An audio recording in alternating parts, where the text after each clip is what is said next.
everyone, and welcome along to another episode on the LOPSided Podcast, the podcast for legal operations professionals by legal operations professionals. And today, I'm joined by Aaran Scott. How are you doing? I'm good, mate. How are you? I'm really good, really good. I'm happy to finally get this one on the road. Yeah. We've been speaking about doing this for quite some time, haven't we? So a couple of false starts. Couple of false starts. No, look, it's great to have you on. So before I get into the professional aspects of these, I usually like to find out a little bit more about the guests. So how better than to ask you these three rather bizarre questions, starting with who's your hero? So I think professionally, and this may be controversial because maybe his politics aren't great, but Elon Musk. Okay, yeah. I love his innovation and his ability to disrupt markets repeatedly. But my actual hero has got to be Steven Gerrard for the heroics of Istanbul 2005. Amazing. It doesn't get better than that. That was amazing. Yeah. I'm not a Liverpool fan, but I remember where I was watching that. And stand up on the back of my neck. Yeah, it was phenomenal, wasn't it? And what's your greatest accomplishment? So definitely my 3 kids. It's no easy feat to have 3 kids, but it's also the most rewarding job. I'd balance that against trying to, as we exchanged, trying to, be a good husband, be a good dad, and half decent at your own job. Is a tough balance. Is a tough balance. So that's probably got me my greatest achievement. Okay, and which song would you sing on a team karaoke night out? Well, I'm hoping we're going to have a good time and have a ball. So it's got to be "Don't Stop Me Now." It's a cracker. No, that's a cracker. All right, here's one other question. What would be your ideal job if it wasn't this? Yeah, I know this. 100%. A postman. What? Yeah, I'd love to be a postman. Why a postman? Because I get up early. Right. I love getting up early. I love walking. I love getting my steps in. I love my neighbourhood. I just see myself walking around, delivering some mail, being finished by midday. Yeah, sounds great.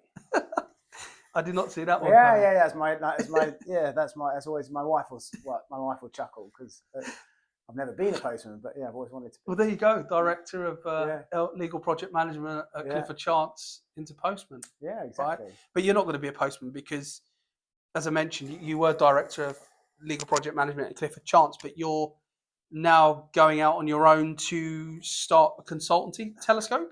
That's right, yeah. So spent 10 years at Clifford Chance, loved every minute of it. And with a heavy heart decided to leave. Had the best team, the best job. I know Kev might disagree, but certainly the best team in the industry, I thought.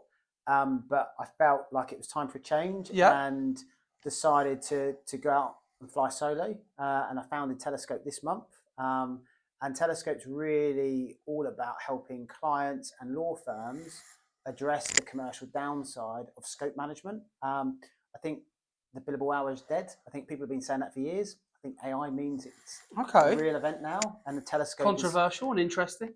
Yeah, controversial, and it's obviously overhyped, and a lot of people have been saying it for years and years and years. But I think AI means that really we have no choice, and Telescope is going to be set up both from an advisory and a SaaS perspective to help law firms navigate that and still retain their profitability and the commercial outcomes that they require, but very much aligned with the commercial outcomes they're delivering for their clients, rather than just the time and materials billing practices of the past.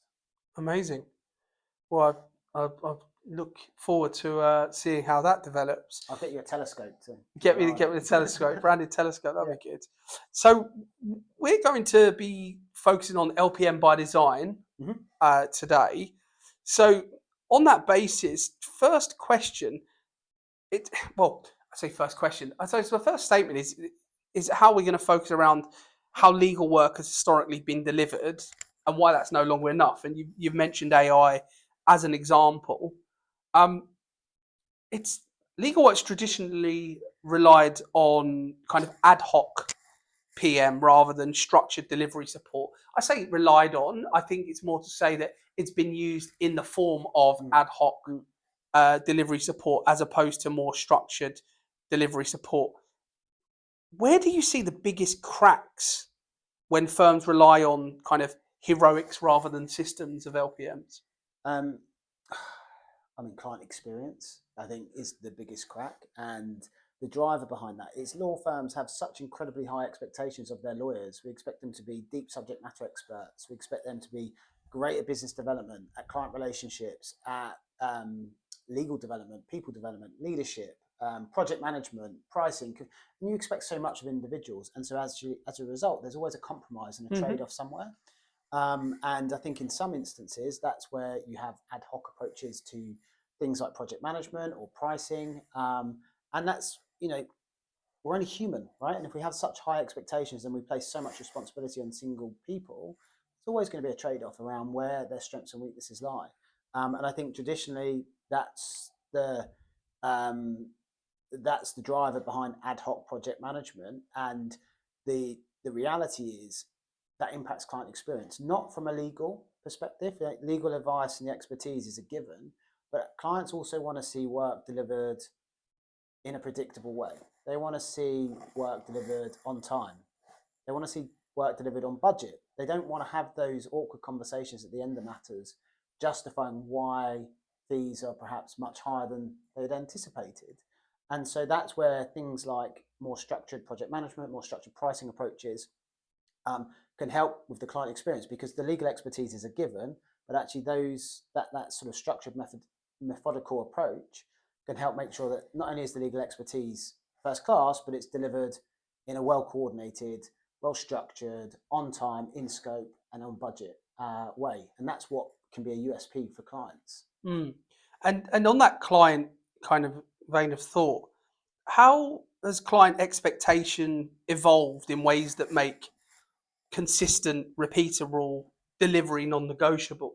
So to kind of qualify that a bit more, going from the point where having a legal project manager on a matter is a specialist, unusual thing, as opposed to it being the standard way of delivering legal work.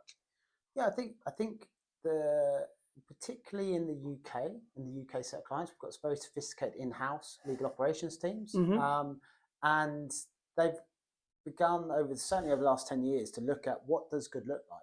Not just from was the advice good and did we get the legal outcome we're looking at, is how did they engage with their business stakeholders? Did we make them look good?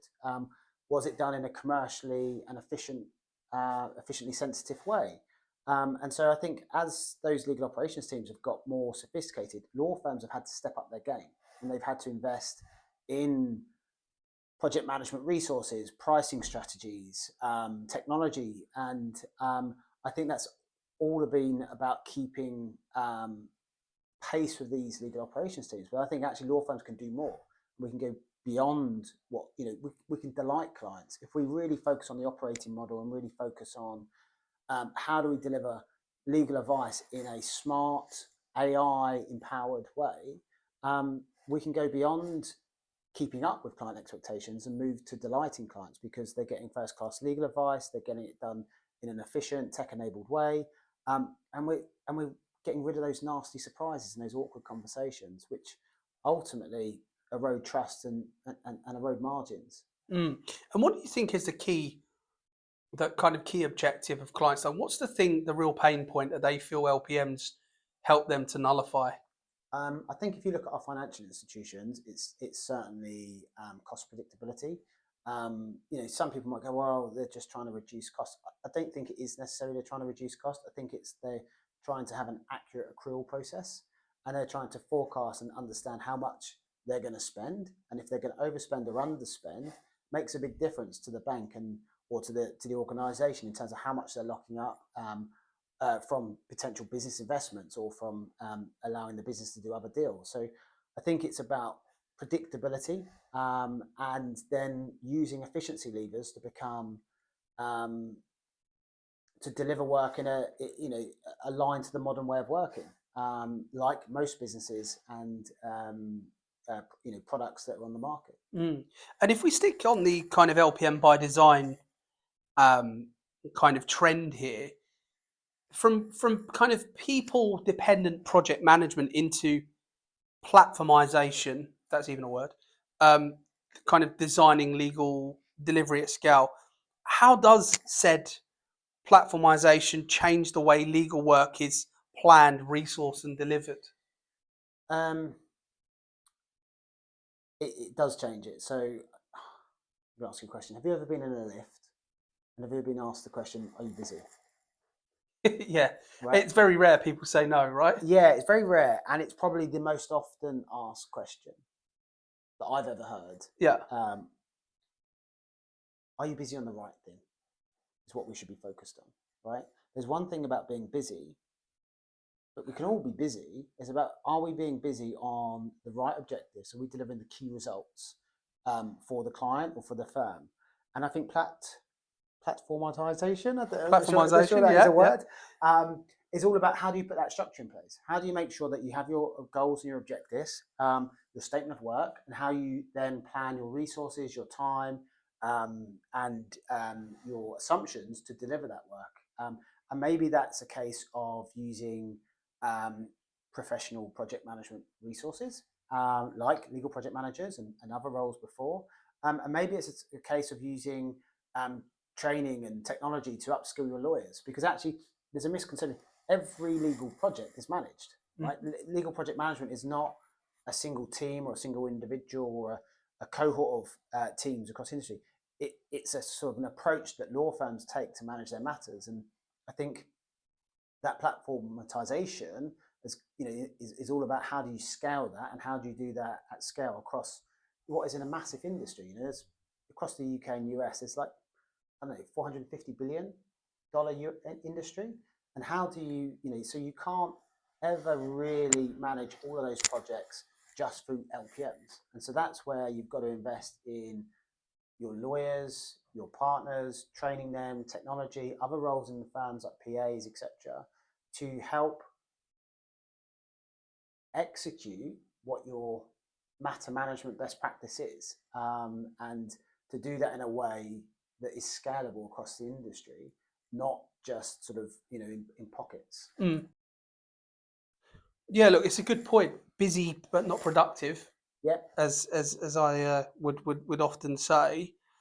So what are the hallmarks of a scalable delivery model in a global law firm? Because you touched on an interesting point there around everybody delivering legal services is a project manager of sorts. So when we think about the hallmark of a scalable delivery model in a global law firm, is that looking past where you apply an LPM and then focusing more on the kind of enabling lawyers piece? Yeah, I mean, I think we've also got legal is very nuanced, right? And completely get that. Different jurisdictions have different legal requirements, different regulations, and there's a lot of nuance to the law.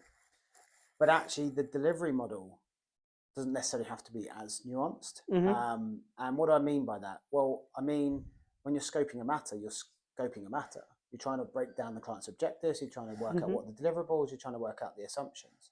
And so, in my mind, whilst the legal expertise can absolutely be nuanced, the way we structure our approach to managing that can be more standardized. And so at CC, we introduced a sort of framework, 4 stages, where we would try to upskill and train our teams to be the right busy. So we're not just focused on being busy, but we're focused on scoping and supporting our partners and understanding that scope and breaking that down so we could monitor it over time. The planning piece, right? How do you then take that scope and go, right, how do we mobilize this? How do we get the teams and the technologies ready? How do we brief, communicate this, and start to make sure people are organized and ready to go? Then you've got the execution stage, which is, the fun bit where there is probably a bit more nuance in different technologies, different jurisdictions, different processes and resources being used at that point. That's where a lot of our LPMs get sucked into the sort of the project doing. It's also the fun bit. It's also where lawyers get a lot of value from our teams, because their job is quite hard, right? And our lawyers are short on time. But then we'd also try to make sure that there's a sort of closing element, a controlled closure or controlled landing, where we're capturing those lessons, disseminating them, and then using them for the future. So we would always break it down around scope, plan, execute, and that review stage at the end. Now, the nuance comes in around, okay, well, you might apply that framework differently to an M&A transaction than you would do a litigation. But as a PM, the way I would approach planning, the way I would approach scoping, very similar, and similar expectations and outputs I'd expect. The content and the subject matter expertise is nuanced, and that's where the nuance comes in. You're understanding the product and the sort of legal problem your team's trying to solve. But I think sometimes people take this legal nuance and perhaps overcomplicate delivery models. And if you boil it down to the sort of the bare bones, if you can create a simple framework that can be tailored to the different product types, then you can create, in my opinion, scalable approaches to matter management that can be delivered by legal project professionals on those big, really large, break the bank type projects, or your lawyers, or other support staff on the sort of smaller, more medium sized matters. But all singing off the same hymn sheet, using the same type of best practices and methodology. So what does a mature function look like in terms of the key deliverables of a legal project manager on said matters beyond kind of dashboards and basic status updates? Yeah, really interesting point. So I think a key deliverable is not a dashboard or a status update. They are simply outcomes, right? And so actually, if you really want to get the best value out of your project management resources, you've got to be able to control the variables that influence those outcomes. And so as a project manager, you really need to be very clear on your scope, but then also have a process in place where you're monitoring that scope with your team and understanding if anything's at risk and if anything's changing. So I'm always expecting an output and a deliverable around scope. The same with a plan, right? I can't manage something I can't see. So if I haven't got a plan, what am I managing? I'm reacting to events as they happen. I'm not saying a plan, you should go and spend hours and hours and hours and create a sort of 50-page Gantt chart. Absolutely not. You should create a plan on a page that gives you a baseline view of how and when things are going to happen, and then you can manage against that. And if things are changing over time, you need to understand the impact and the assessment of that. And this is all about making sure you can assess and forecast what the outcome is going to be, whether you're going to go over budget, whether you're going to be under budget, what that means to profitability, to recovery. The third area is also about resourcing. So another output I would be expecting is team optimization. So, how often do law firms price a matter based on a certain gearing of resource?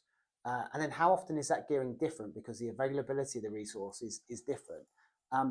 Telling partners and helping them understand what that variance looks like, maybe after week 1, week 2, may only be small, but you start to extrapolate that variance, 5% variance at week 2 over a 2-year litigation matter, automatically you're going to have a big impact on your budget and your spend, which is going to erode that partner's recovery. So it's all about those sort of variables that you and levers that you can pull to try to deliver the right commercial outcomes. And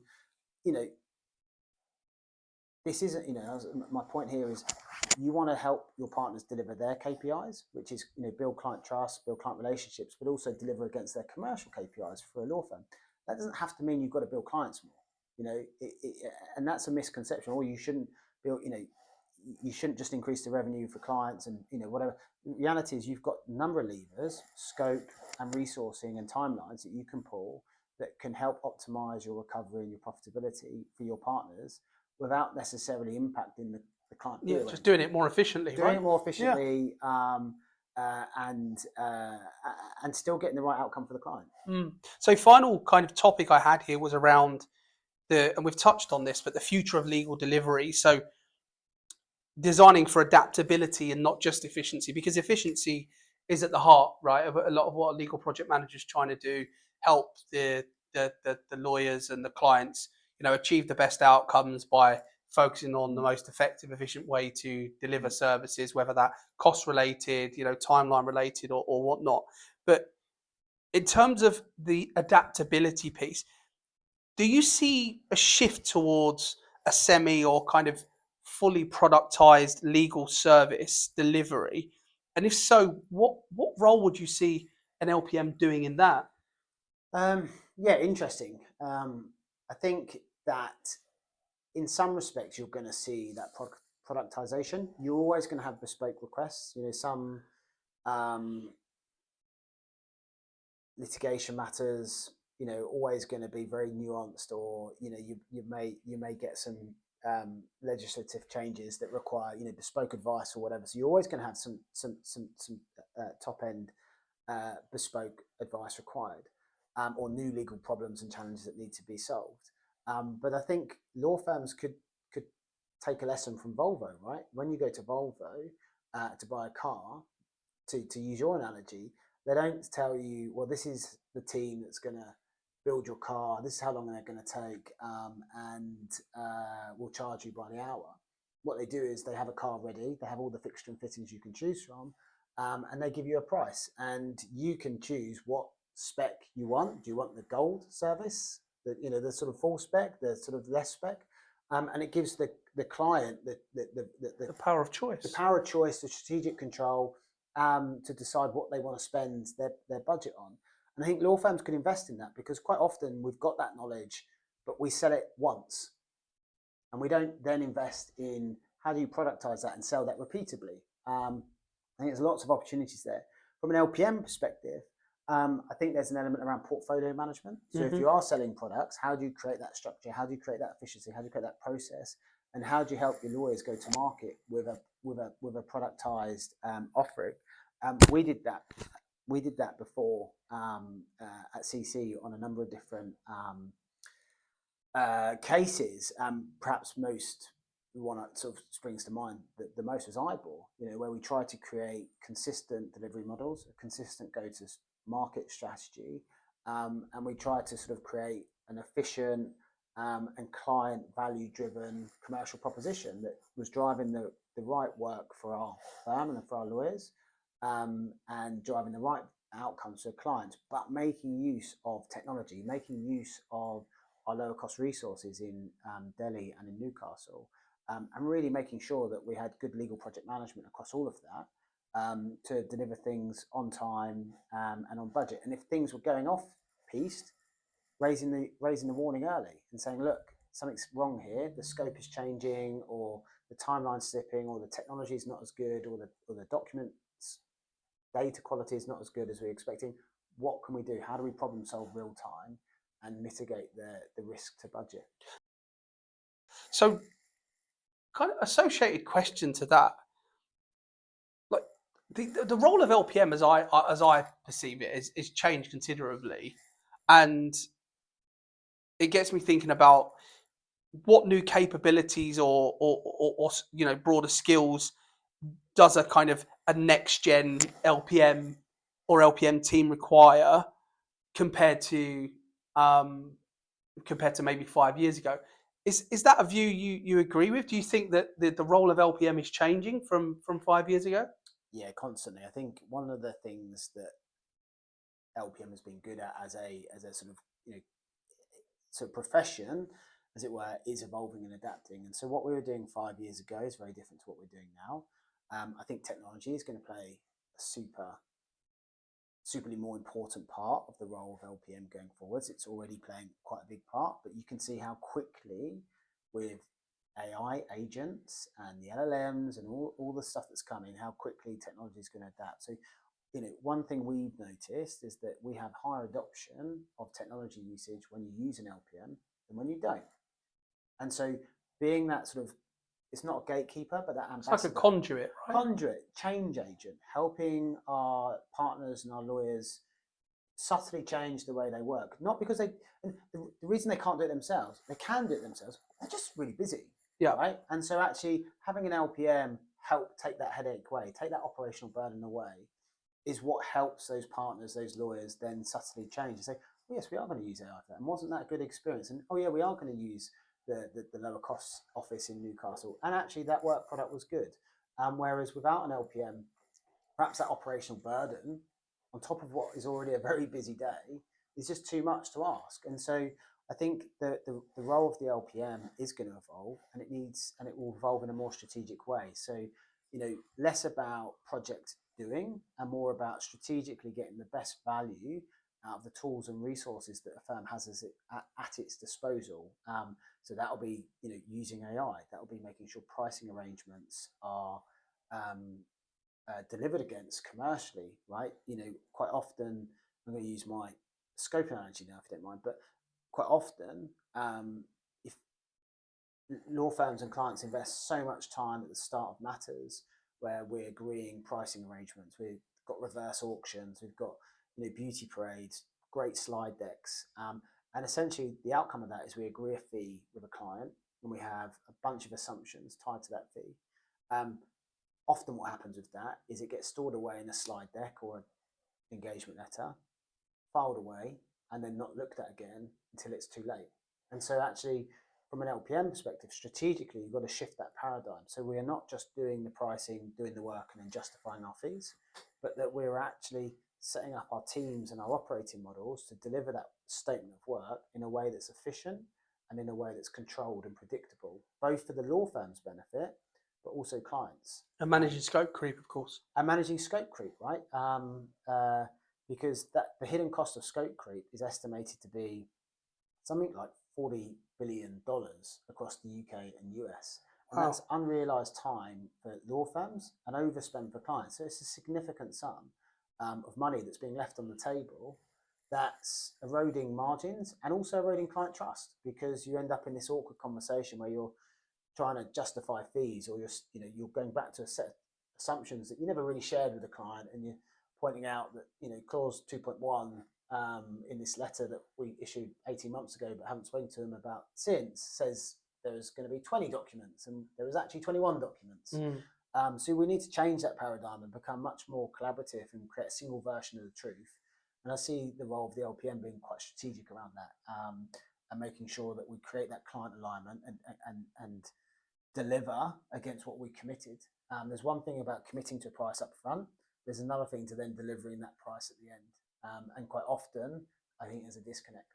Yeah, it's interesting, isn't it? Because I think that legal service delivery has got simpler in the sense of the technology and tools available to help with efficiency, but has actually got more complex in the sense that the analog nature it used to be delivered within meant that, I don't know, let's say an LPM, as an example, would have certain theories and principles that might, lean towards a Lean Six Sigma or a Prince 2 and these kind of principles for delivering this work. But now you also have to kind of be the signpost, conduit to your point to, well, here's the technology available in the firms. You need to know all the technology available. Here's the most effective use of technology to use to deliver this type of work. This is where it can add benefit. And also the finance, the commercial person to say, okay, well, profitability has been eroded at X rate due to scope creep that we've not discussed with the client. If we carry on at this trend, then it's going to erode further by X, Y% as we get through the matter. So you've got that kind of commercial expertise as well, haven't you? And then you've got the LPM, the physical timeline milestone management piece as well, right? 100%. And I think, that in legal, we love to put the word legal in front of most things: legal technology, legal project management, etc.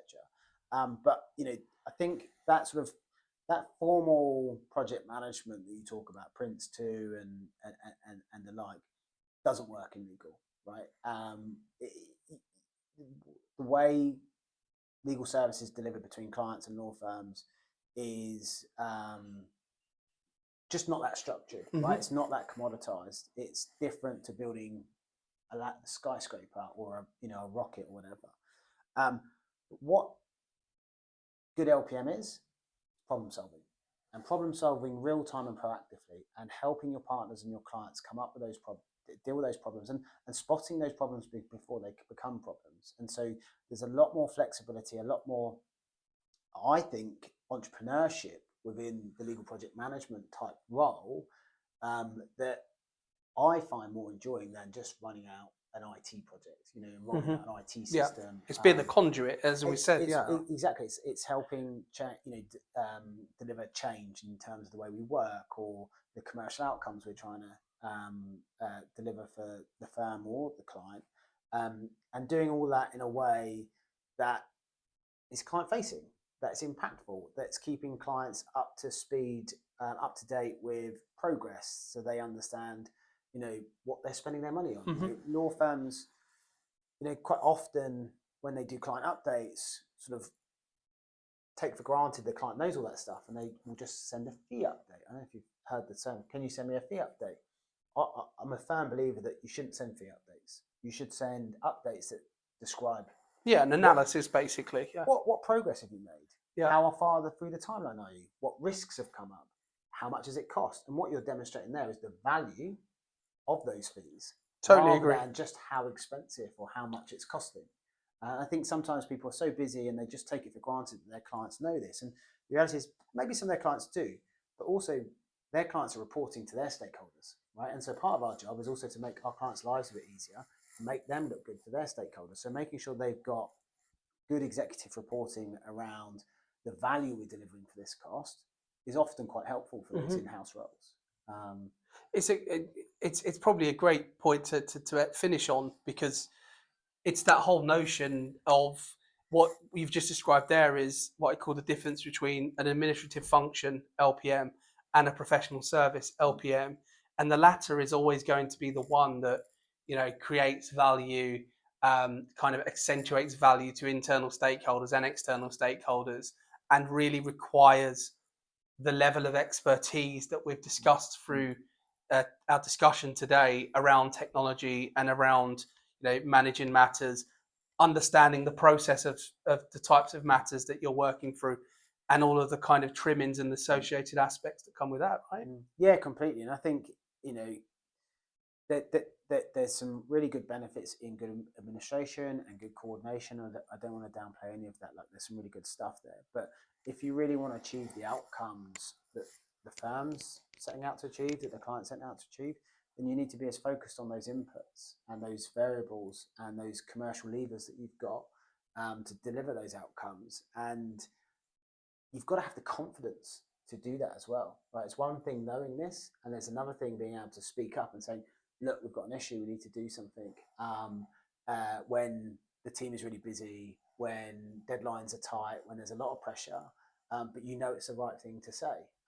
So there's always an element of, having that confidence and having that resilience to do the right thing because it's the right thing, not always necessarily the easy thing. Great. Aaran, thanks very much. Thank you, mate.